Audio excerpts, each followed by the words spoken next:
สบายดีน้องซื้อนางสศิธรราชศรีมื้อนี้สิมาร้องเพลงศาสตร์ลาว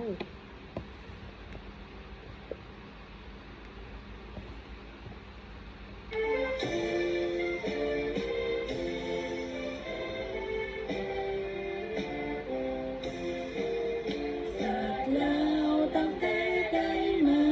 แล้วทุกทั่วหน้าใส่สู่สุดใจ